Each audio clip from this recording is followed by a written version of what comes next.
دوسين جلالها بنا ميجر إجنو تقفى. السلام عليكم ورحمة الله وبركاته.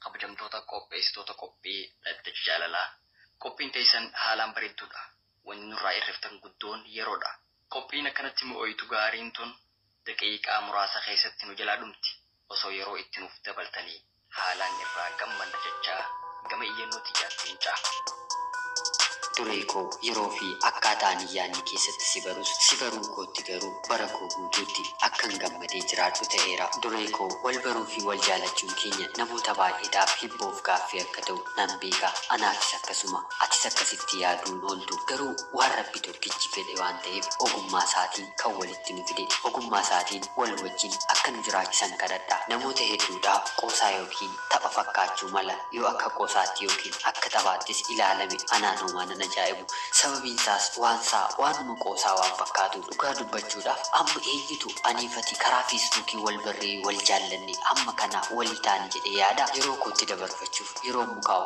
itti bashannanuuf malee nama garaa kootii karaa feesbuukii nan argadha jedhee tasa yaadeen beeku. Ajaa'iba garuu gaafa jalqaba nagaa wal gaafanne lafa ani jiru nagaafannaan ani isa dhugaa sitti himi achii boodas atis waa'ee keenatti nu eegalte dhugaa haa ta'u soba garuu hedduu sin jaalladha naan jette yeroo nagaatti naan jettu ani kolfanna qaba sababiin isaas namoota hedduutu karaa feesbuukii sin jaalladha waliin jechaa oolla waan ta'eef ani garuu sin jaalladha sin jechuu humnan dhabe waan ani sitti qoosu waan natti fakkaateef gaaf tokko wal barree ijaan wal argine waliin haasofna jedhee abjuu kootiyyuu yaadeen hin beeku. Booddee hiriyyaan keenya cime atis gaafa onlaayinii irraa na dhabdu ergaa naaf barreessita gaafa ani seenu nan argan ture. Mastaatiidha har'a baddi si waliin haasa'uu yaadeera si hawwira jettee naaf barreessita.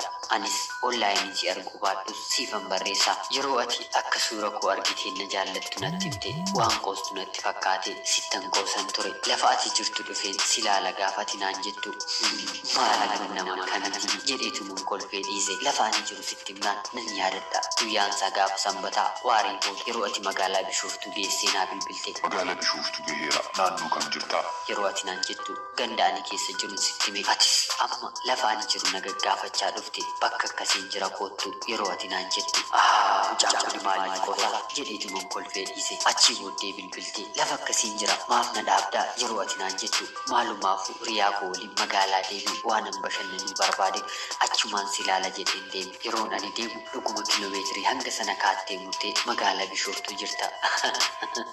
Na ajaa'ibi gowwaas natti fakkaatte garraamis natti fakkaatte yeroodhaaf waan siin jedhu hin beeku. Nagaa si gaafadhee shayii waliin dhugne waan sitti dhee siree qabattee bultee akka ganama deemtu haala sii mijeesseen gargar baane. Erga na laaltee booddee immoo caalaatti akka na jaallatte natti himte. Ani garuu hamma naas hin amanne haala akkasiitti sirraa adda bahuun si miidhuu waan natti fakkaate fafakkeessuuf jedheetan akka ati hin mufanne nagaa si gaafachaan ture. Booddee garuu garraamummaan kee tolli kee gaarummaa kee fi arjummaan kee na mo'ate. Duree ati nama tokko miti nama gaarii nama namaaf yaadu akkan jedhee siif ibsuu hin qabu. Walumaa galatti nama ani umurii koo guutuu barbaachaan ture kanan akka tasaa argadhe da'ati. Kanaaf oolee bulee si jaalachuun jalqabe. Booddee jaalalli kee natti cimnaan lafa ati jirtu dhufee si arguufan dirqame.